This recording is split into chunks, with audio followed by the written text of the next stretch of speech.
someone that knows a situation like this very well, former ambassador to Ukraine, Bill Taylor. Bill, great to see you again. See you, Kira. So the Biden administration announced the largest single aid package now to Ukraine. You heard that in Ian's piece, around $3 billion. Put into perspective on how important this will be with Ukraine now 6 months into this war, and why, again, such a large package of money when already the U.S. has supported this country with $10.6 billion since the wars began? You're right. This is a big package, $3 billion. It's the largest single package. There have been about 19 of these packages that have been rolled out. This one is an ability for the Ukrainians to buy things from U.S. manufacturers. So it takes a little bit longer. If there's going to be ammunition, there are going to be these drones. There's a lot of the heavy weapons that are included that have already come. These weapons that have already come have come out of stocks, Kira. So the new package, this $3 billion package, supplements that with the ability of the Ukrainians to purchase things for the longer term. I think this is really important.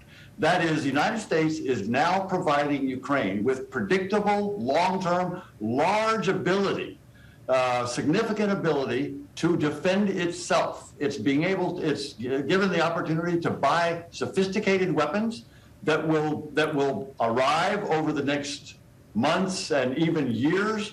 And this will be a deterrent, Kira. I think this is what's really important about this large package.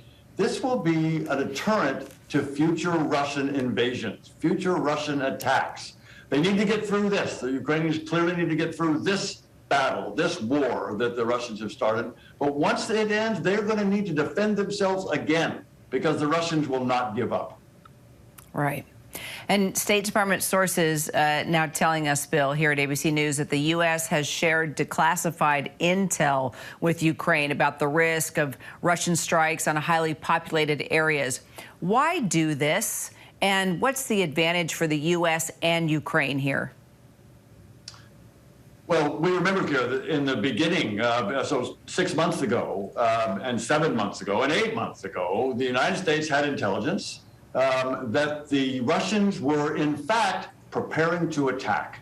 Everybody knew, everybody could see the pictures of all the Russian equipment and soldiers and forces all around Ukraine's borders, but there was a lot of skepticism as to whether or not Putin would actually pull the trigger. And the United States and its intelligence capabilities had good information that Putin was ready to pull the trigger.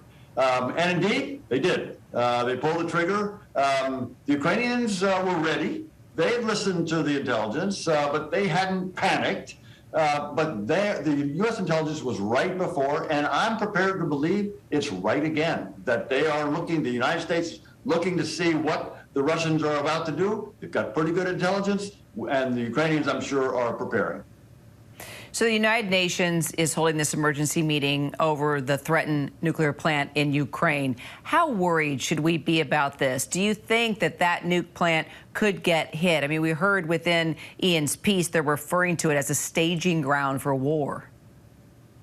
We should be worried. There's no doubt about it that we should be worried anytime a nuclear power plant, much less the largest nuclear power plant in Europe, is in the middle of a war zone. And the Russians have done that. The Russians have occupied that plant for months, and they won't allow the inspectors or the safety inspectors that the UN wants to send in, the Russians won't let them in. So this is a problem. What the Russians should be doing is moving their forces away from this nuclear power plant so that there's no danger of an accident that could be catastrophic.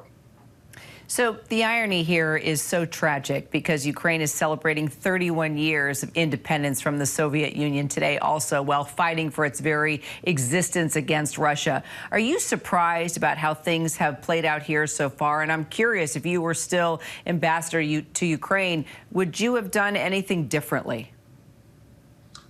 So I'm not surprised. The Ukrainians have demonstrated to many of us. So I was in Ukraine twice and got to know them, respect them, understand them. I knew they were going to fight, and they have fought. That's been the defining characteristic of this 6 months. The Ukrainians have fought and fought well.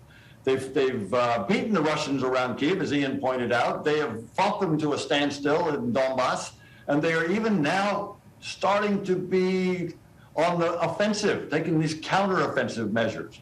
So in terms of U.S. policy, we've got a great ambassador there now. Ambassador Brink, Bridget Brink, is there finally on the ground. And I'm sure she is recommending what's exactly the policy, the U.S. policy. I'm sure Bridget is saying, send those weapons in. Send those weapons in so the Ukrainians can first defend themselves, stop the Russians, and then push the Russians back out of the country.